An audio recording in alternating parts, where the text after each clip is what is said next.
Alrighty, so hey guys, thank you once again for honoring today's meeting, today's vibes. I'm practically really excited to host you all and to really learn from you and to share what I know. But before we continue, these are the vibes. Also, I'm liking the new slides. So this is how we do our thing. We be open to learn and sharing knowledge. Basically, we just unmute our mics and contribute to whatever topic we are currently contributing to or speaking about. And then we are a community of Flutter devs and we learn from each other. At least I've learned a lot from this community and I'm hoping to continue that way. And we normally hold these vibes every Wednesday, hoping to be very consistent, but yeah, that's the drill. Alrighty, so that's a little bit of an introduction from my end. My name is Kendi, and I'm the co-organizer for Flutter Kenya, as well as DroidCon KE, and sometimes Android 254. I also speak a lot to tech communities, and I really do enjoy speaking to developers. Yeah, besides that, I'm a huge believer of learning together. And I'm practically excited about today's topic. So we are gonna talk about the rendering pipeline in Flutter. So the reason why I'm very, very excited about this topic is because when I was learning Flutter, the whole point was, let me see how everything renders on the UI. Like if I build an icon, am I able to see it? If I have a button, am I able to see it? If I have a text widget, am I able to see it from my phone? And that's one thing that really used to excite me. But then I never got to understand what was going under the hood with the Flutter framework. I really never got to know, like, okay, other than this, then what? So understanding the framework is a pretty interesting topic for me, and I'm hoping also to learn from all of you guys. But before we continue, does anyone know what the rendering pipeline in Flutter is?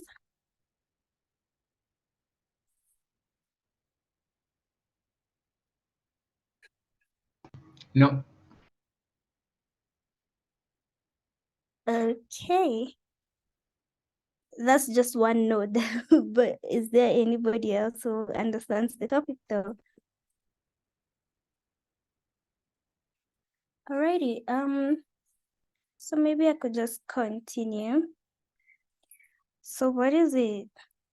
So if I may explain it in a layman's, or rather in how I understood it, it's the one thing that is able to help us see whatever we are writing on the application. For example, if I want to have an authentication app that has a username and a password and a continue button, then there is something that happens behind the scene. It's like when you're building your application, yeah? And then you have the UI and you have the backend engineer, and then maybe you have the designer. So the designer basically puts what they want to see on the app.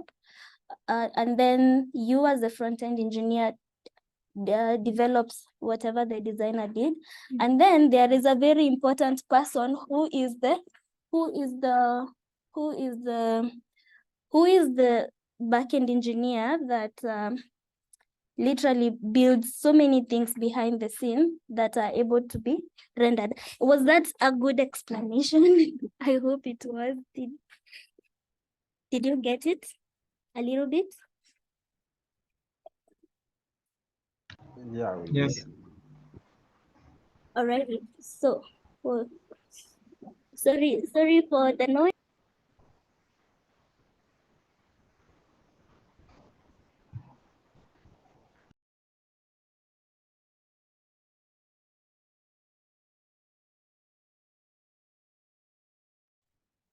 Sorry about that. So we're just having people opening the gates.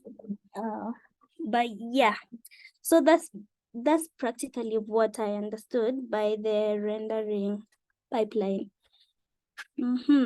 Is there anyone with any question, maybe, before we continue?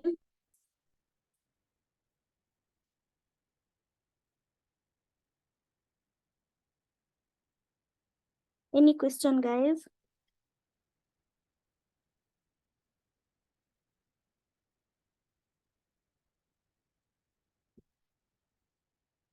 Okay, right. So let me continue with that. So this rendering pipeline is responsible for converting the widget tree into pixels on the screen, yeah. And then it involves a couple of steps, like we said.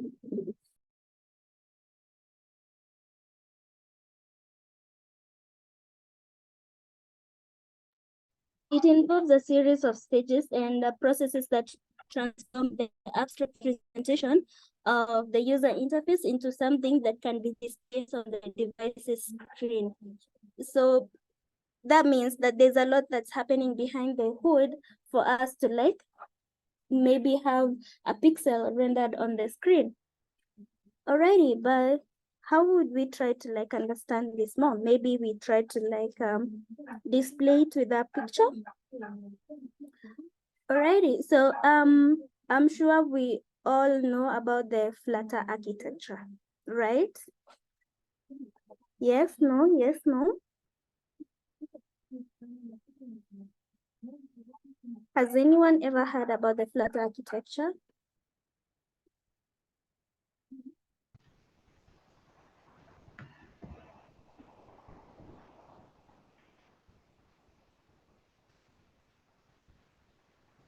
Yes, Joseph. Yeah, we do.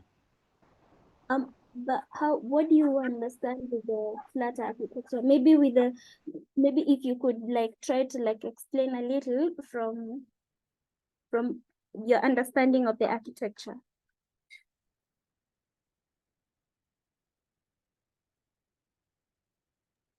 Well, I think, when it comes to the architecture of Flutter, it's very self-explanative, with especially the illustration that you have on the screen.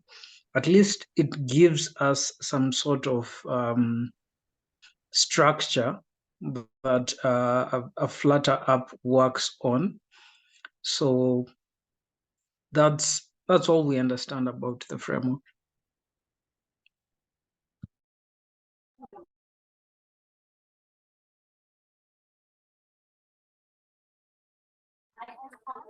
Okay. That's an interesting overview. Is there any other explanation?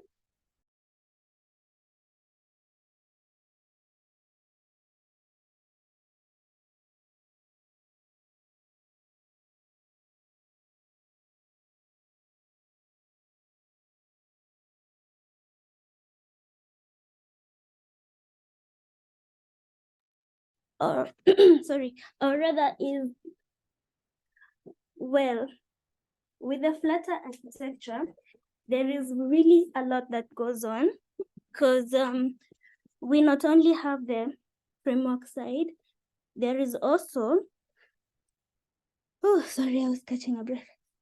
There is also about the engine side that composes of maybe the isolates or the rendering on the composition, and where also the platform channels happen.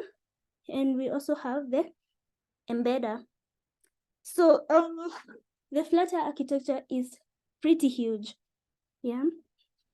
And basically this is where a whole lot of things happen behind the scene that we might not get to understand, but then they magically work. I don't know if I'm explaining this correctly, but I'd want somebody else to like give an input on it. Probably Kosgei would. And let's Yeah, probably Kusgei, you could like try to like explain a little bit more.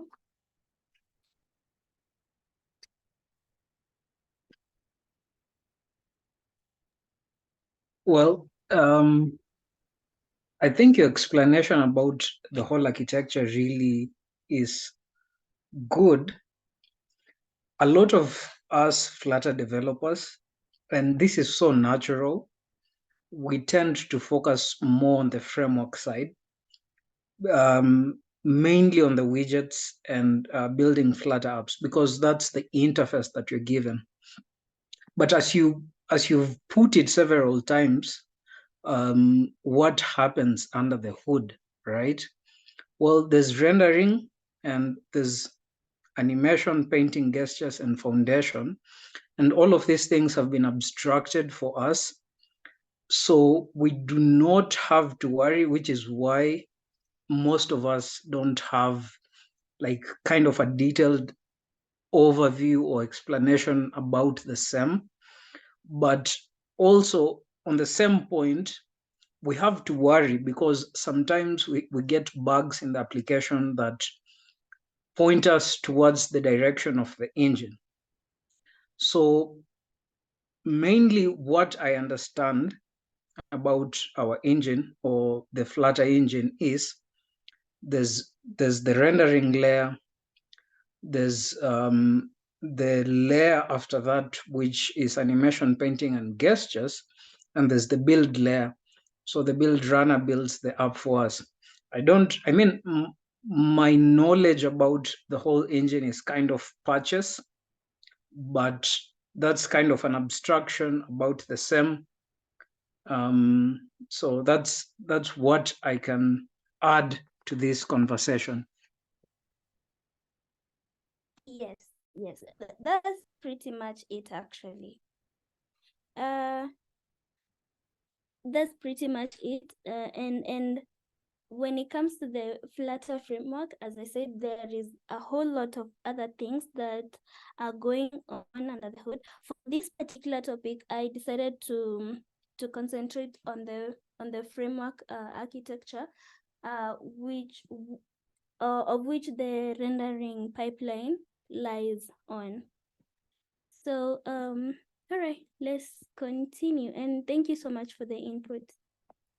How do you go next? So again, there is a whole lot of a whole lot of overview of what the rendering pipeline is. But then also, I think we would also want to like know how were the previous maybe Android applications able to like render their UIs to the screen, and maybe understand how does now the cross-platform frameworks able to do this. Does anyone know maybe how, or rather, has anyone been writing this application from scratch whom can give a comparison maybe of how the native side works and how the cross-platform side works? Maybe out of the blues. Just something I thought about. Well, I have a little bit of knowledge with how Android works. So Android mainly, it's it kind of takes advantage of it being native, and it can access the platform features and all of that. So the way it builds components is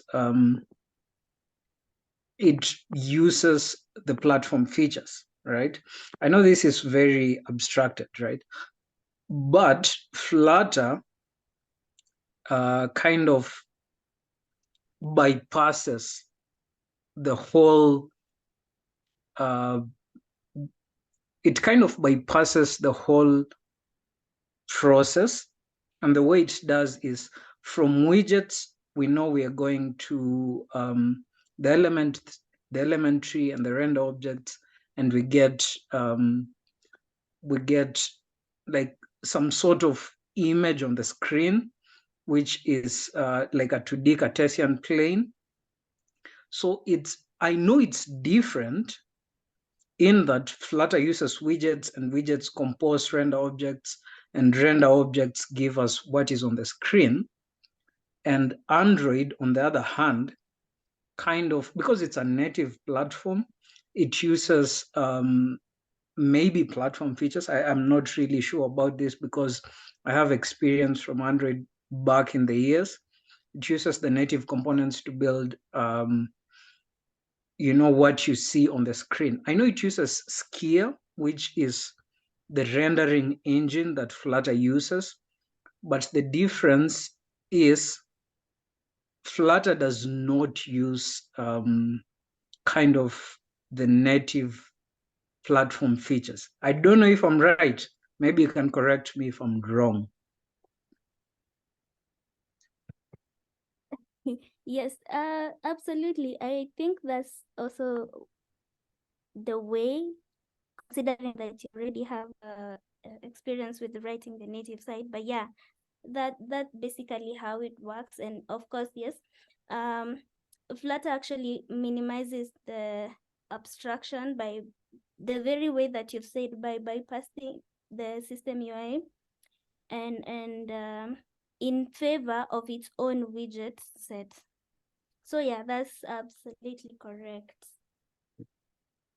Okay, so now back to this render pipeline, because this is our major topic. Because this is our major topic. So what basically entails this render pipeline? Or rather, what views can we say? If we include this and this and this is what composes the render object. From the little research that I did, I saw, first of all, we have the widget tree. We all know what a widget tree is, right? I mean, we always keep saying everything in Flutter is a widget. Oh, if you are a widget, what widget would you want to be? And such kind of things. What exactly do you understand by a widget? So for this, I feel like the widget tree is at the core of Flutter's rendering pipeline. And this is because widgets are building blocks of the user interface. Basically, everything we see it's in a widget. Like we have a container that maybe has a text field inside it. No, is that even correct? A text field that's that's wrapped up inside a container, or inside a row that has maybe a user icon, a text field, and maybe another icon at the end, right? So basically that's like a widget. But then for the widget tree, the way we would define that one is, wait, we have a beautiful image here. We have this widget tree, right? This is my application, and then it has the material application, and then it has my home page. My home page has scaffolding in it, and then on the scaffold we have an app bar. This app bar has a text. Okay, then the text says maybe welcome to Flutter Vibes KE. All right. After that, maybe it's centered in it's given the center widget, and then this center widget, maybe this is the body that has a column, and then the column has two texts nested inside them, right? So as you can see, like we are breaking down like literally from this point, from the whole of my application all the way down to where the text field is. So this is basically like how a widget tree is broken down, like bits by bits by bits. And this is one thing that composes the render pipeline. From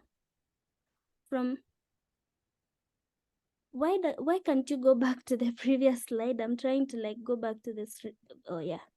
So the widget tree is a that word structure where each widget represents a part of the UI, and it includes everything from layout widget to text widgets to images to buttons to literally everything that you now can see on your application. Alrighty, so that's clear enough for all of you. Yes, no, yes. Yes. Okay, great. Please, guys, don't be accepting to everything. I could be shenaniganing you out here. But anyway, the whole point of us is to like maybe have a whole conversation, agree, disagree, and all. So that's one thing. That's one component of the render pipeline, a widget tree. Another component would be a reconciliation. So this is where the state of the application changes. This means that Flutter performs a process called reconciliation. So during this process, what happens behind the hood is Flutter compares the new widget tree with the previous one to determine the difference or changes between them. This means, like, let's say you're trying to like log in your application. You've already clicked the continue button or maybe next button. So this is where Flutter now tries to like compare how was the previous page to this new page that we are trying now to like render. What are the changes? And then this allows Flutter to efficiently update the UI without rebuilding everything from scratch. Now you're not starting all over again because we've continued to the next page. So this means Flutter is like, oh wow, interesting. So I'm able enough to like rebuild this new, or rather to move to a new screen without really having to rebuild everything from scratch. So again, this is another another aspect of the render pipeline that I think is pretty cool in Flutter. I don't know if many of you like really understand. And also I have a follow-up question about the reconciliation bit. Is this where something like a state management comes in place?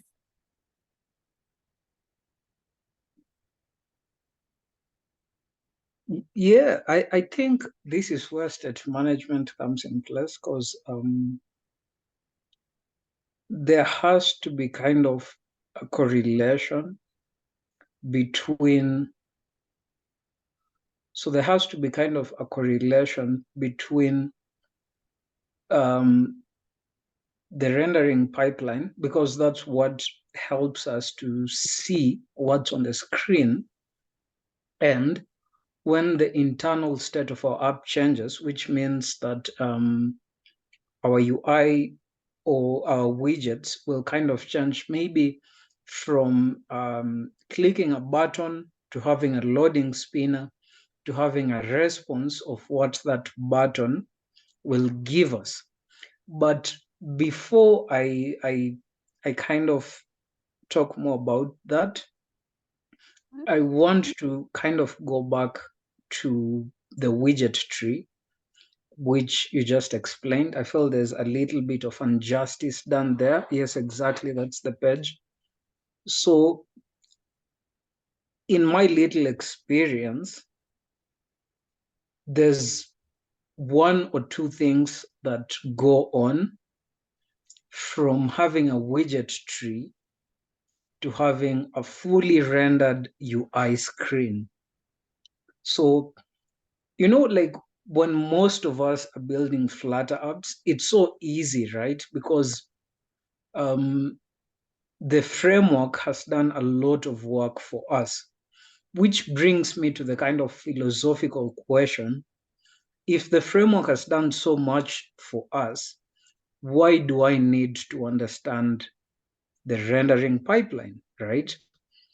So, in my own experience, right, one of the very, very important reasons why you need to understand the rendering pipeline is because sometimes you get errors, especially, those constraints or size errors, and you don't really understand where they come from. I feel if you understand the rendering pipeline, it's easier to debug those kinds of errors. So I'll explain a little bit of how we move from the widget tree. So I don't know if you've planned to explain this maybe later on during this talk, but I'll also give like my points. So how do we move from the widget tree or from widgets, which is something we're very familiar to, and go directly to the what we see on the screen, which is the UI that is rendered using Skier. You know, the UI is like, it's just an image, man. It's a bitmap object, right? So it's like an image that is rendered on the screen. And that's one of the differences between Flutter and native platforms. I think native platforms also use Skier, but I'm digressing. So I'll get back to the main point. From the widget tree, so what we see on the screen, which is some sort of tree. It has my app. My app has one child, which is Material app. Material app has one child, which is my homepage. My homepage has a child called Scaffold, and Scaffold has three children: app bar, center, and floating action bar, which have children. So from the widget tree, we kind of go forwards to create an element tree. So why an element tree? An element tree is kind of like the same to a widget tree, but it's not. Kind of, right? That's the word that I've used. So I'll give like a widget that's a child of the center, and the center being the child of the scaffold, which is a container. So if Flutter is rendering our app and we have a container is built out of other widgets, which are pre-built by the Flutter framework, right? So we have a colored box, and we have some other widgets that are abstracted to help us build the container.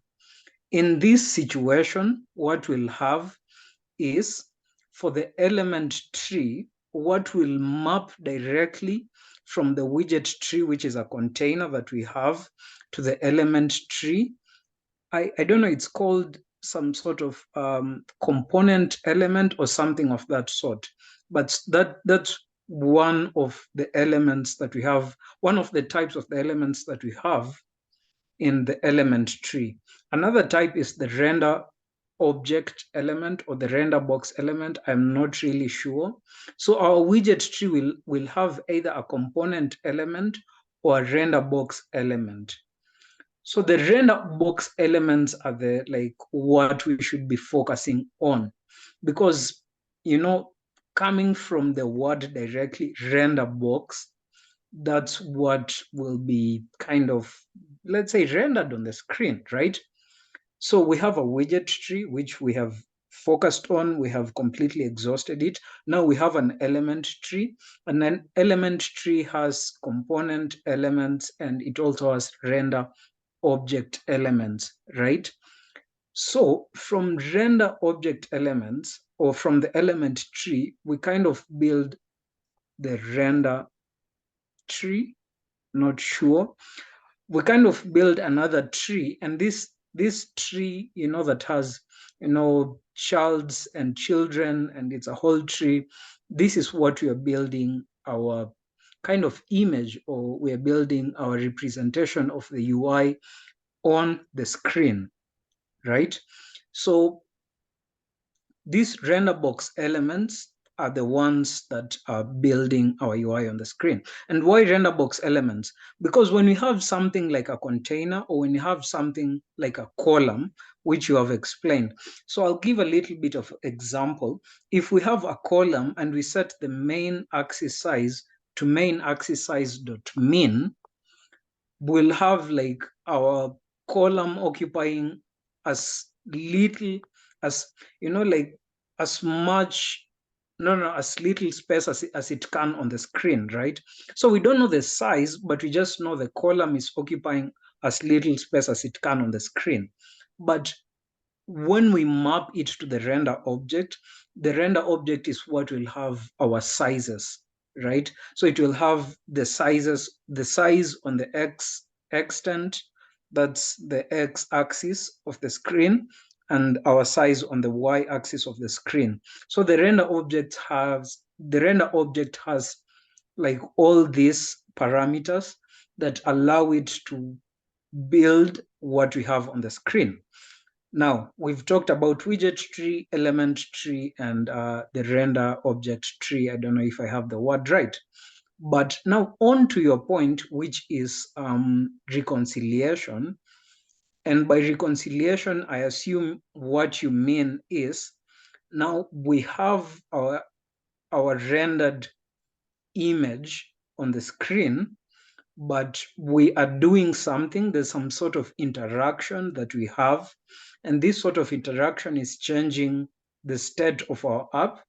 And now that the state of our app is changing, we also have to change what the user is seeing, because a user, when they're clicking on a button or when they're clicking on a checkbox, now what the expectation is that now the UI will be changed, and now maybe that checkbox will be colored with a tick inside.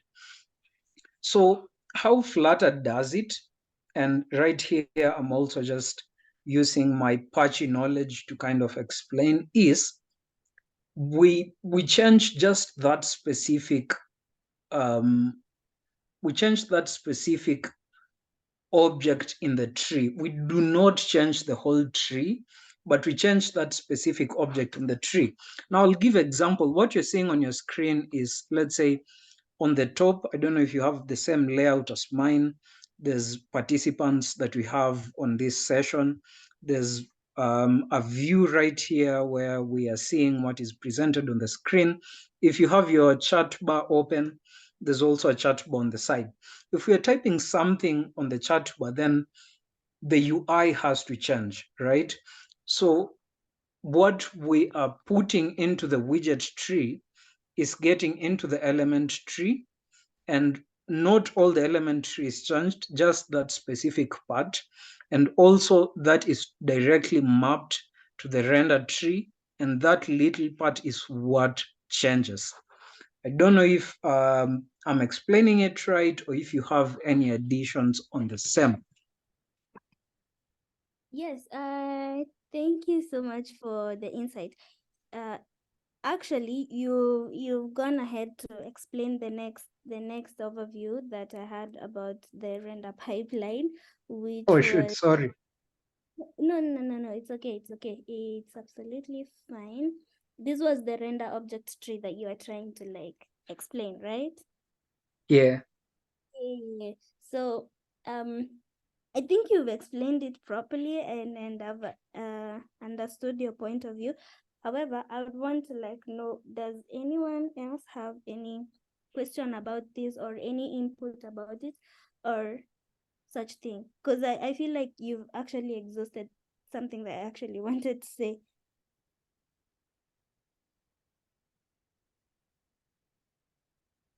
Or if none, then so basically, once the reconciliation process is complete, then the Flutter framework constructs a corresponding render object tree.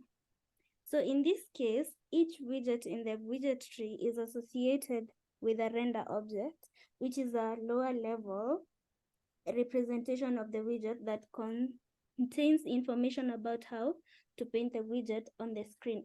Just like you said, it doesn't change the whole thing. It changes like a particular section of the widget that is displayed on the screen. And was this a proper? This is a what, an image of the render object tree, and I think this is what you're trying to like explain, right? Yeah. Yeah. Precisely. Okay, so moving on to the next. Are there any questions, any inputs? No? All right. So let's move on to I have like one question which I've been thinking about all day, and I don't know if like anyone can try to help me understand this.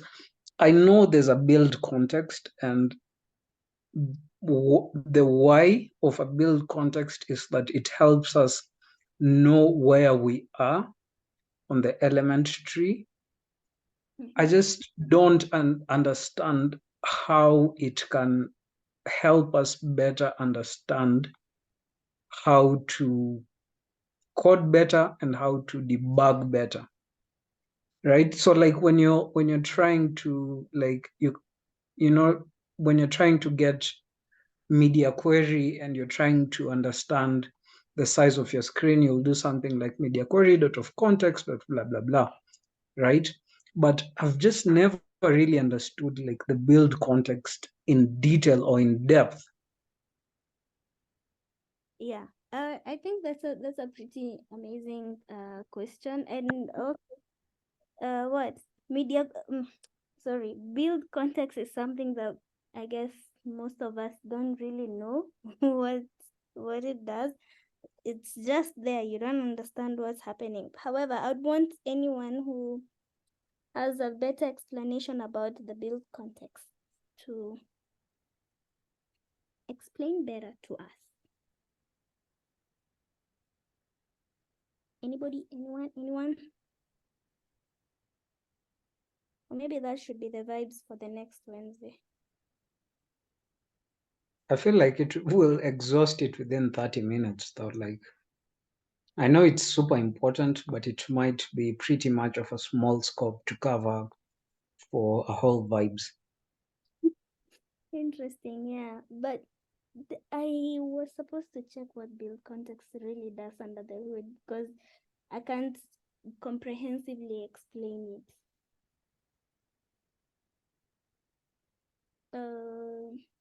Alrighty, we continue to the next. So another aspect of the render pipeline is the layout. So what is the layout? So this phase involves determining the size and position of each render object in the render object tree.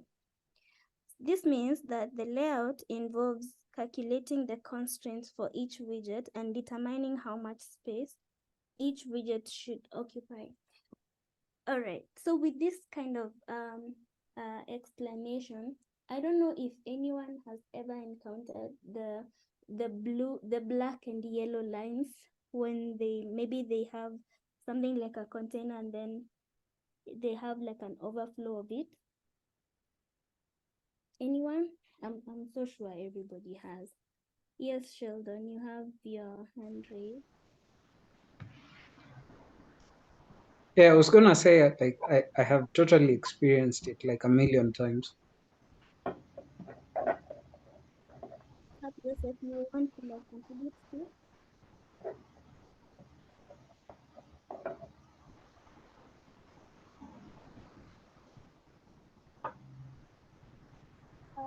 We can't hear you. Um, anyway, so I think this is the view where if you're having such a an annoying thing, sometimes it could be very annoying because if you're debugging for a device that has a larger screen size and then you try to like debug on the same for a smaller screen size or vice versa sometimes, then you wouldn't know which one is not fitting in. So I think this is where you try to like resize your widgets and maybe wrap them in something like an expand in why am I forgetting the name? In an Expanded. expand in an expanded widget or something like that, right? So Yeah. yeah, it tries to like size and make sure that things are not, or rather your widgets are not fit. Oh, all right. So another aspect that we do have on the render object is the Hey, painting. Yes. so just before you go like to the painting, I Mm-hmm. feel there's one of the Flutter laws Mm-hmm. that most of us know it, and Mm-hmm. also most of us don't know why it's there. So, reading flutter.dev/docs under the layout, right? There's this thing where they say constraints go down and sizes go up, right? So explaining it in a very simple way, like I have never really gotten, like a part or a situation where this helps me kind of perform better or code better or debug better. But I've just known like this is some sort of law that is there. So when you have like the parent widget will set some sort of constraints for the child, and the child will apply the size. Like, so the constraint goes downwards towards the child. So if we have like a container, the container will give constraints to the child and tell the child, hey, you know what? On the x-axis, you can only occupy this much of space, and on the y-axis, you can only occupy this much of space. And the child will tell the parent, okay, you know what? My size is, and we know the size object, it has an x and a y. So my size is this and this on the x and the y axis, right? You know, most of the times you're getting, that that thing with yellow lines and red lines, and it's telling us that maybe the size of our child is bigger than the constraints of our parent, or the constraints that our parent are giving to the size. I know that's the law that applies, right? So maybe that's one of the things that we need to add to the layout. We might understand it maybe later on, but for now, it's really stupid simple. The constraints go downwards towards the children, and the sizes go upwards. That's all I know about the layout. Interesting. That's an interesting law that I didn't know about. Great, great. Okay, so we continue to the next. Alrighty. And then we have the compo composting composition this word. So this is the phase that combines the paint. Oh, no. Before this, we have the painting bit. So on the painting, um, this basically involves a whole lot of styling and adding color and such stuff. So this is the phase that Flutter traverses the render object tree and instruct each render object to paint itself into a canvas. So what does this essentially mean? So the painting process involves applying styles such as color, gradients, and shadow to the render object. So a whole lot of beautification happens here on the painting side, and these things are actually not very hard. uh, a good example of the painting comes in place where you have you have a you have a text widget that you're trying to implement. I don't know if I think I have an example of a code base maybe I could share. Hmm. Let me try to. Don't worry about my code, it's not that clean. So, uh, we have this particular bit.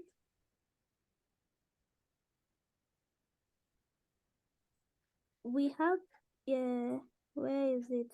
Okay, we have this particular text widget, and the view of it is forgot password, yeah. But now we want to like beautify this particular forgot password text to have maybe a particular look. So we try to like style it and have a font size of 25 and a font width and make it a bit bold. So when we're talking about painting, this basically what we mean, like we're trying to like give it a look, give whatever widget you're trying to work on a particular view or a look. Yep. Any question, any input on that? No? Yes? All right. Okay, so wait, the slides can't be over here.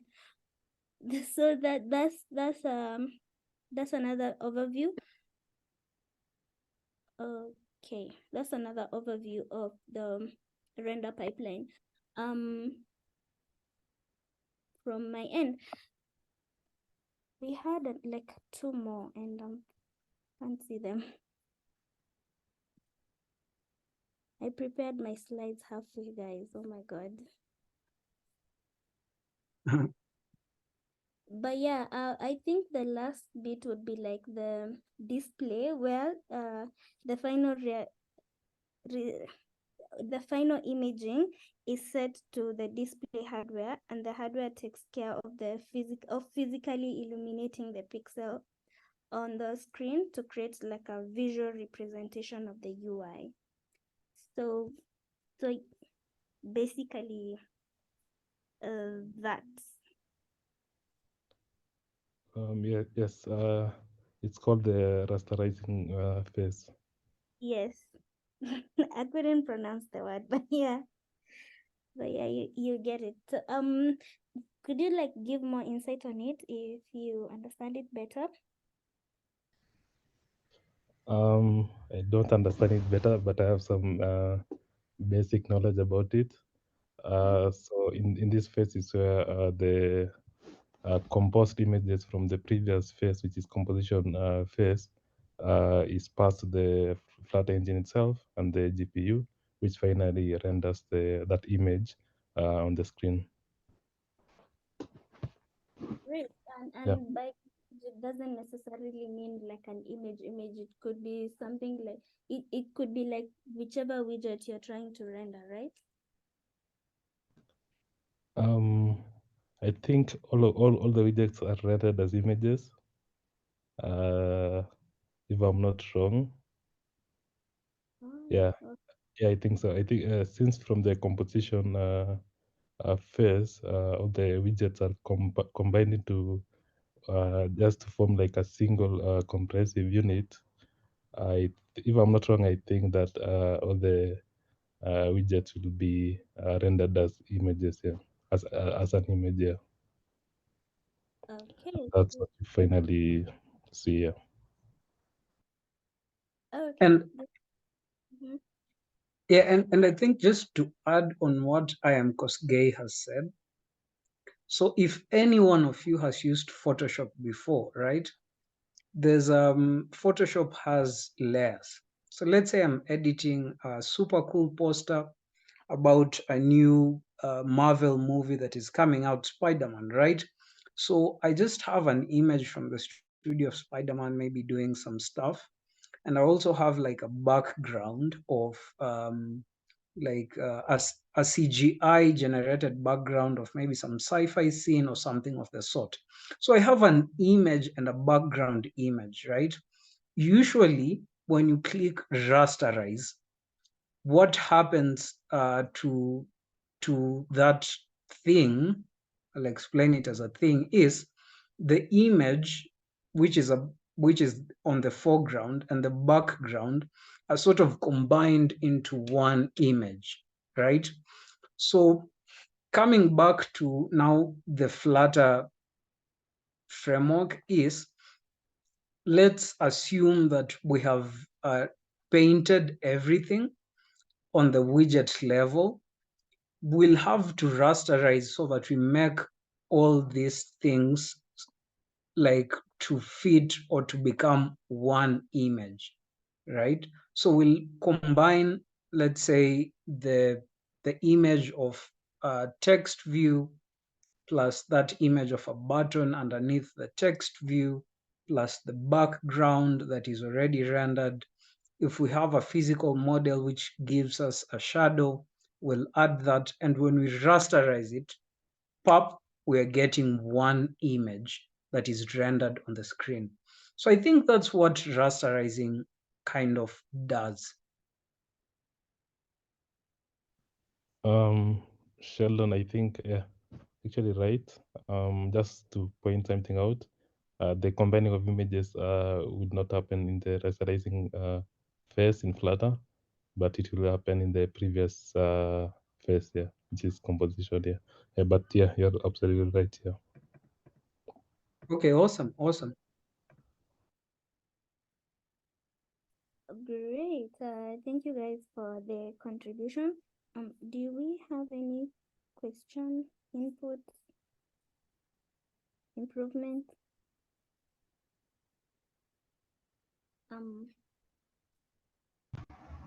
I have a question.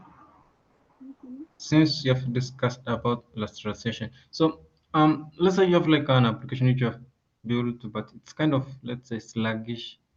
So does rasterization help it like become kind of, let's say, more responsive or smooth?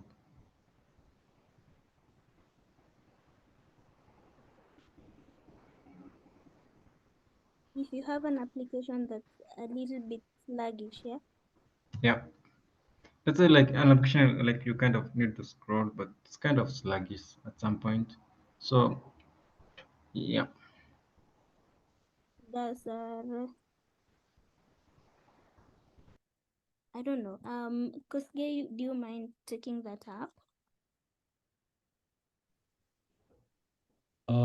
I think the fact that you can see the list means that rasterizing has happened. The reason why the app might be slow might be things to do with how you are handling data. Maybe there's something that's causing like unnecessary rebuilds and something and things like that. But yeah, in like slow app or fast app, rasterizing phase happens. And Did that answer your question? The question. So Sheldon, go on.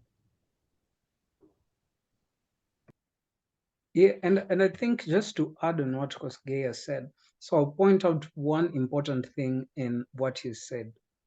Like you're rebuilding stuff within the app.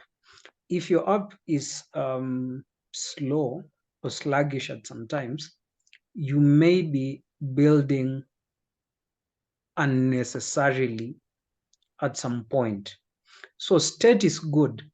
State management is super awesome. It helps us display the changes to the user. But when you have like a lot of unnecessary rebuilds of the state, that's what leads to, I don't know if it's the only thing that leads to sluggish apps or sluggish performance, but a pointer towards your performance is usually something to do with state management and how you're rebuilding or what's triggering that rebuilding process that's overloading the performance, making it perform poorly. It has, Yes. yeah, I think it has Yes. very little to do with rasterization, but it has more to do with the process of set state, rebuilding the app, and state management. Yes. Yes. You're correct. The other thing maybe you can look into is the way you are handling data. Let's say you have this big JSON you are passing in order to display the screen, and I'm guessing you are doing some kind of pagination as you scroll, and then when you scroll to the end of the list, you are fetching the data and passing it again. Um, since that happens, uh, you might be doing the passing of the big JSON data in the main. I don't want to say main thread, but yeah, main thread. But yeah, I mean main isolate, since it's actually an isolate. You can consider creating another isolate to pass the JSON, then communicate back the data to the main thread there. Okay, thank you. So I believe you've been answered. That was a pretty great explanation. Thank you, guys. Um, I don't know if we have more questions, but our time is kind of up, and I think we've come to the end of our vibes. Thank you guys for turning up. Thank you for keeping through for the past 1 hour and for contributing. Man, that information is wild. Thank you so much. I hope you've learned a little bit about what goes on under the hood when it comes to the Flutter framework. I'd want us to like check through other like the engine itself, how the engine does and what it composes and such stuff. I mean, these things we learn together. Maybe some of us didn't know a couple of things, but then they're clear now. Um, if we don't have more questions, then we can meet the next session. Thank you guys for keeping through. I have one question though. Mhm. What do you guys think we should talk about in the next session? Maybe we can have suggestions from guys.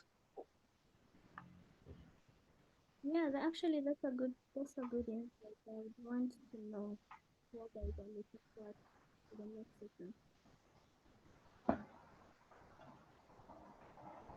Or better yet, if nobody has like a concrete answer at the moment, then we could create like a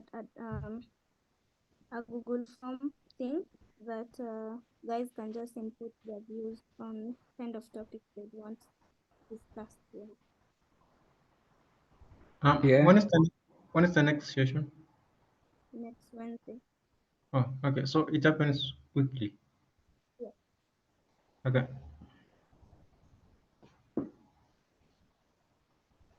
All right. My suggestion is Mhm. we should, especially since we've covered like this rendering pipeline thing, we should talk about Canvas API. Canvas API does painting, like it has two methods, painting and should repaint. It's like what literally paints on the screen. Since painting has been one of the things that we have covered on this section, maybe we should, on the next session, I don't know, we should try and talk about Canvas API, which does painting in Flutter. All right, that's a great topic. Let me formulate it and then try to put it down for the next event. Yeah. Yeah. I don't know if I am Kosgei has any suggestions.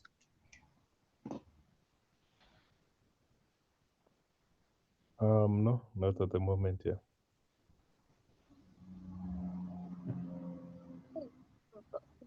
Yeah, but maybe something to add. Okay, for me, the topic that okay, this is personal preference, but the topic that I enjoy the most is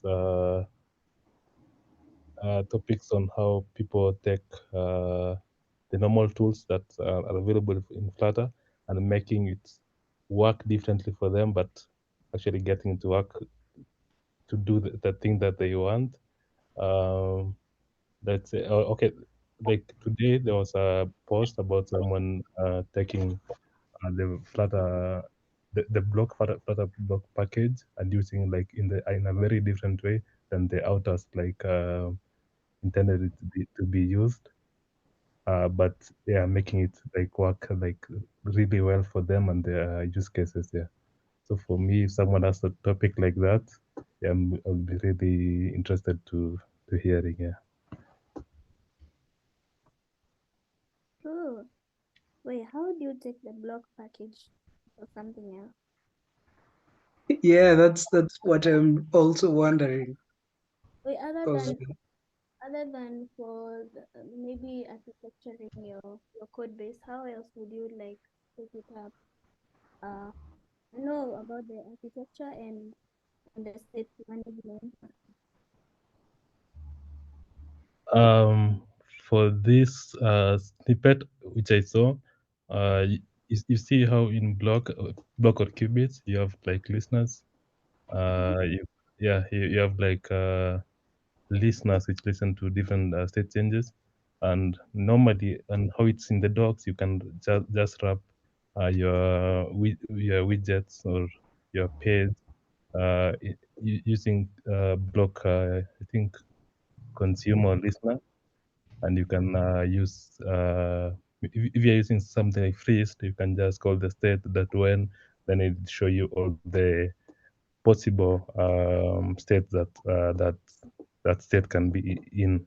But for this guy, instead of using that, he created a different block. Was it block or actually it was a block? Yeah, a different block which only deals with the listeners. So it's like two blocks inside one. I'll try and find it, then I can share. But I found it really quite interesting. Yeah. And through that, from what I saw, it like it cleaned up really well the code base. Yeah. That the other thing I saw recently is about how like pagination is like an headache in Flutter, but for this person figured out that instead of having listeners to listen to the scroll, the scroll of the list, and when you get to the end of the list, you do another fetch. He, actually, it was a she. Well, so she discovered that when I get into the end of the list, I just try to get an item which an out of index I don't remember the exception, so exception well will be thrown, and using that exception, I'll just know that we are in the end of the list, then do another fetch. Yeah, Interesting.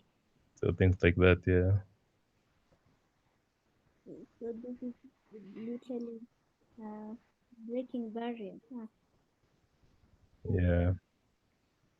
Okay, we'll try to maybe try to get such topics, or you could volunteer and maybe give more insight on it. It would be like a great topic of discussion.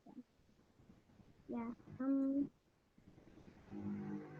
Okay, this other topic is optimizing your data application and all. So I think the best way for us is to share the docs and maybe um have guys input the kind of topics they'd want to be. Any topic is okay as long as it's a Flutter topic. We'll be really interested in discussing it. Um, Other than that, that's it from my end, and thank you guys for the input. Thanks to Bye. Kenny. Bye. all right, thanks. Bye. Bye.